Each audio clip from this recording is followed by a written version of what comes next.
রাম রাম বন্ধুরা, আপনারা কেমন আছেন অবশ্যই কমেন্টে জানাবেন। তো আজকে তো আপনাদের ভালো থাকারই কথা। আপনারা সকলে জানেন আজকে সুপ্রিম কোর্টে মাননীয় মুখ্যমন্ত্রীর বিরুদ্ধে মামলা হচ্ছে, আপনারা সকলেই তা জানেন। এবং সুপ্রিম কোর্টে যে বেঞ্চে মামলা হচ্ছে সেটা হচ্ছে বিচারপতি প্রশান্ত কুমার মিশ্র এবং বিচারপতি বিপুল মনুভাই পাঞ্চালির বেঞ্চে। এবং সেই মামলা চলাকালীন এখনও চলছে মামলা, এখনও হচ্ছে, কিন্তু মানে তর্ক বিতর্ক যা হয় আদালতের ভিতরে সেগুলো তো চলছে। এখন ব্রেক টাইম, লাঞ্চ টাইমের পর কিন্তু আবার শুরু হবে। কিন্তু সবথেকে যে বড় খবর এই বর্তমানে এখন যে বড় খবরটা পাচ্ছি সেটা হচ্ছে আবারও নতুন একটি মামলা দায়ের করেছে ইডির তরফ থেকে। কেন? ওই যে বলেছিলাম মাননীয় মুখ্যমন্ত্রীর যে 3 আইপিএস অফিসার গেছিলেন তাদের কপালে কষ্ট আছে। তো ঠিক তাই ইডি এবার নতুন একটি মামলা দায়ের করলেন যে 3 আইপিএস অফিসার, সেই 3 আইপিএস অফিসারকে অতিলম্বে বরখাস্ত করতে হবে এই নিয়ে কিন্তু একটি মামলা ঢুকলেন। আজকে এই মাননীয় মুখ্যমন্ত্রীর যে নামে যে মামলা ছিল সেটা চলার আগেই ইডির তরফ থেকে এই নতুন একটি মামলা কিন্তু দায়ের করা হয়েছে।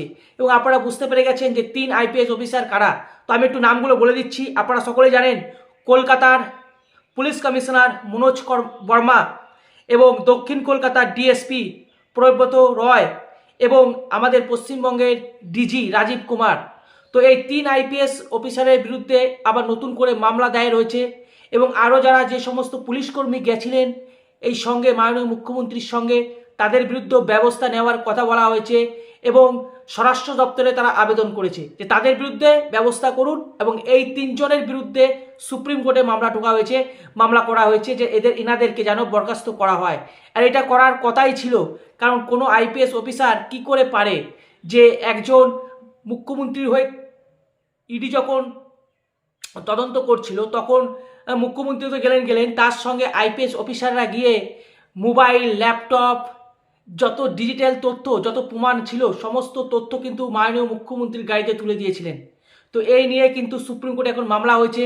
এখন দেখুন, লোকে অনেকেই অনেক কিছু বলে, যে আমি সেটা বলতে চাইছি না, কিন্তু আপনারা বুঝুন যে যে আইপিএস অফিসারের কথাগুলো আজকে বলা হচ্ছে। কিন্তু আমার একটা এখানে প্রশ্ন আছে যে আইপিএস অফিসার তো আমি যতদূর সম্ভব জানি কেন্দ্র সরকারের হচ্ছে আইপিএস অফিসার, মানে কেন্দ্র সরকার টাকাতে চলে।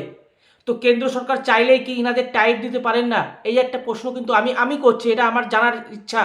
কারণ যত আইপিএস অফিসার আছে, এই মনোজ বর্মা বলুন, ডিজি রাজীব কুমার বলুন, প্রব্রত রয় বলুন, সবাই কিন্তু কেন্দ্র সরকারের পুলিশ বা কেন্দ্র সরকারের আইপিএস অফিসার। কেন্দ্র সরকার এনাদের মাইনে দেন বা এনাদের বেতন দেন। সেক্ষেত্রে কেন্দ্র সরকার চাইলে কি এনাদের ব্যবস্থা নিতে পারে না? এই প্রশ্নটা আমার মাথায় অনেকক্ষণ আগে ঘুরছিল, কিন্তু আমার মাথায় কোনো কিছু আমি খুঁজে পাচ্ছিলাম না। তো আপনাদের যদি কারো জানা থাকে যে আইপিএস অফিসারদের কি ব্যবস্থা নিতে পারে স্বরাষ্ট্র দপ্তর থেকে বা কেন্দ্রীয় সরকার। কারণ আইপিএস অফিসারগুলো যখন আসছে অন্যান্য রাজ্যে, তারপর তারা যে কোনো একটি দলের পাড় চাটছে এবং সংবিধান বিরোধী কাজ করছে, সেক্ষেত্রে সুপ্রিম কোর্টে মামলা করতে হচ্ছে।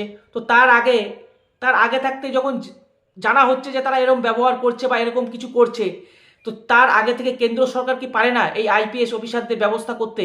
আপনাদের কি মনে হচ্ছে অবশ্যই কমেন্টে জানান। তো এই নতুন একটি খবর আমি পেলাম, তাই আপনাদের সঙ্গে শেয়ার করলাম। আপনাদের কেমন লাগলো অবশ্যই কমেন্টে জানান, বেশি বড় করব না।